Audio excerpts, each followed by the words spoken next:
Roasting for espresso and filter. Let's talk about the basics. If you're new here, my name is James. I run a coffee roasting company called The Blending Room based in Hull, East Yorkshire in the United Kingdom. I've been roasting now for about 16 years. I've done many batches on drum roasters and now the Loring Smart Roast, the S15 Falcon. In my time, I've roasted a lot of coffee from lots of different origins, different cultivars, and of course different brew methods. And it's the brew methods that we're going to talk about today. In this video, I'm going to describe how I've applied heat to a Peaberry. It is the Pinhal from Brazil. This is a coffee that I've released this week to our coffee subscribers and more broadly to our retail customers, and importantly for this feature, one of our commercial customers who will be using it through his espresso machine. Each of those pools of customers, our commercial customers and their espresso machines, and our retail customers and their cafetières and filters, need the coffee to be expressed in a different way because each of those methods of brewing will express coffee in different ways. So what is espresso and what is filter? Think of espresso as a highly concentrated version of a coffee beverage, and something like a filter or a cafetière as a more dilute version of itself. In concentration, you will take certain aspects of the flavor profile of the coffee and you'll almost dial that up tenfold. So if there's acidity, you will get a tenfold increase in the perception of that acidity. Same too with body and sweetness and other characteristics. With filter coffee and cafetière brewing, you're going to get a more dilute version of that acid structure. And generally in specialty roasting, it's the acidity element that we try to control somewhat throughout our roast profile development. Broadly speaking, when you roast for espresso, you could choose the method like I do of roasting the coffee for a little extra time. There are certain phases in the roast that you can manipulate for a longer period, and the sum result of that is a degradation in the intensity of acidity. What I'm going to do now is describe this through two different roast profiles of the same coffee. On the screen, you will see two different lines, one red one and one blue one. The blue one is my espresso roast of Pinhal, and the red one is my filter roast of the same coffee. You'll note that each of the lines are somewhat similar in their scope, but will have different peaks and troughs and different overall lengths. And those will manifest different flavor characteristics in their intended method of brewing. The blue line is a longer line, thus a longer roast time. The red line is a shorter line and thus a shorter roast time. The consequence of the shorter roast time will hopefully be more character, more acidity, and this was the filter roast, the one designed for brewing under dilution. And the longer roast is the one that is designed for espresso brewing and a roast profile that will develop less acidity and increase the perception of body and therefore balance as an espresso. In order to achieve the different roast lengths, I have applied a slightly different heat application throughout the life cycle of the roast. The red line, the filter roast, has had a more aggressive delivery of temperature with a higher peak. The higher peak gives more thermal input and more momentum to achieve the end color, end temperature and shorter roast time that was desired. The espresso roast had a shallower peak of energy, and this shallower peak was extended for a longer period of time. In each of the filter and espresso roast, I have used a pyramid heat approach whereby I would taper up and then taper down the energy throughout the roast cycle. This allows me to conform to the broad mantra of an ever declining rate of rise curve, which is displayed in these two downward sloping lines, the blue one and the red one. I do not change that mantra according to brew method. That sticks with every single roast style that I have. The modulation comes in the total energy into the roast. Now, broadly speaking, I look to achieve a rate of rise of around 14 to 16 degrees Celsius per minute at or around 160 degrees Celsius. That's where I would conform to my filter roasting. For my espresso roasting, I look to achieve somewhere between 12 and 14 degrees Celsius per minute of increase at 160 degrees Celsius.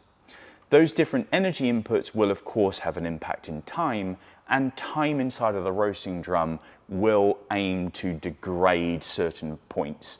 This case, I was looking to control the acidity. To convey the difference of those times, the filter roast, the red line, was 9 minutes and 15 in total length, versus the blue line, the espresso roast, at 9 minutes and 52.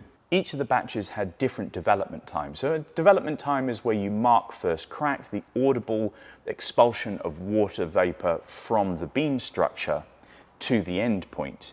And in the filter roast, it was 1 minute and 27 seconds, and 30 seconds longer for the espresso roast at 1 minute and 57.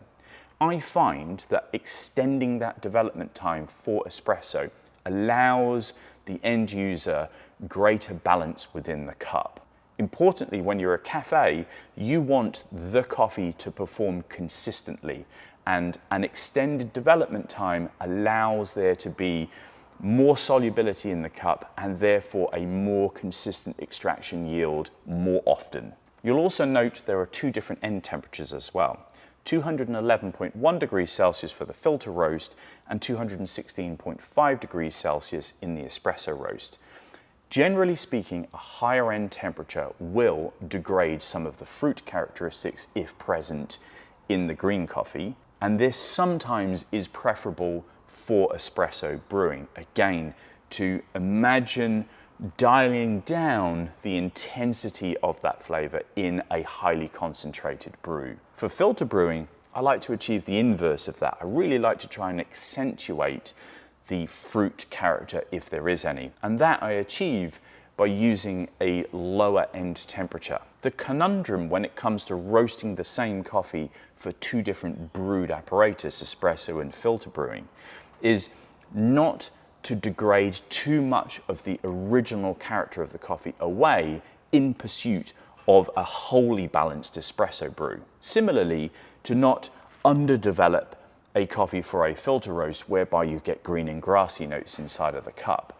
We try to achieve here in this company balance in every method of brewing. So I tend not to exceed on the lowering 220 degrees Celsius as my end temperature for most of my coffees, and in that the maximum darkness of color will be a medium roast. Broadly speaking, for many of my espresso profiles, the post first crack development time is between 1 minute and 45 and 2¼ minutes, dependent on the end color and the expression and style of coffee that I'm looking for. If it's something more traditional, I will develop the coffee for a longer period of time, 2 minutes and 15. If it's something more expressive, more vibrant, maybe down at 1 minute and 45. For filter roasting, I tend to develop the coffee post first crack for between 1¼ minute and 1.5 minutes, generally speaking. And this is linked to cultivar and processing method, where I want it to be entirely expressive of that cultivar and origin.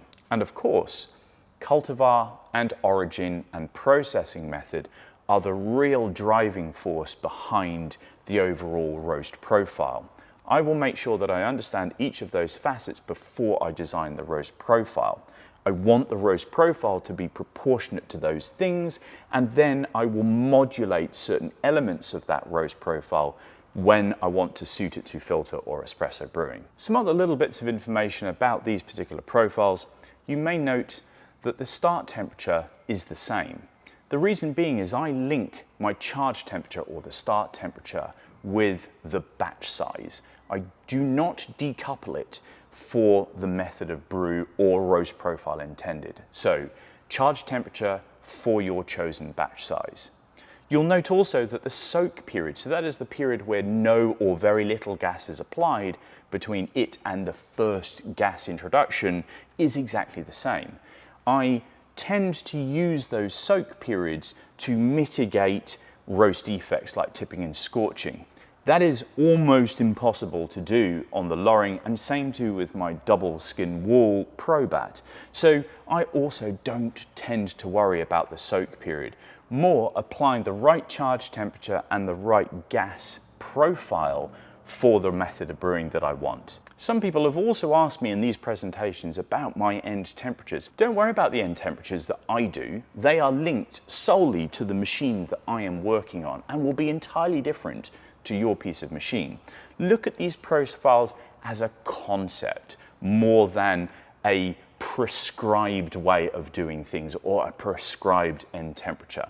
Take from this the heat approach that I have used, the fact that I would use a single charge temperature linked to my batch size, the fact that I will modulate roast time and development time proportionate to the method of brewing, rather than getting fixated into the long grass of the minutiae of temperatures and stuff like that. So to recap, for espresso, we here at Blending Room tend to roast our coffees for a little longer than we would do if we were brewing by filter. Our end temperatures tend to be slightly higher than they would be if I was brewing for a filter brew.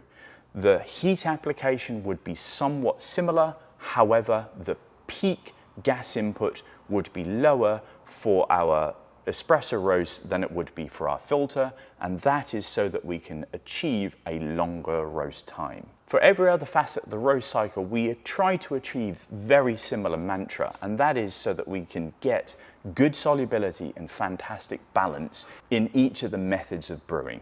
I hope this overview of roasting for espresso and filter has been somewhat insightful. Do let me know if you have any comment on these two roast profiles, whether or not you have some different methodologies that you use within your roastery, or just want to discuss them more broadly. In the meantime, if you happen to pick up any of the coffee that we produce, whether it's available at the market at Beverly or online, I hope you enjoy them. Cheers.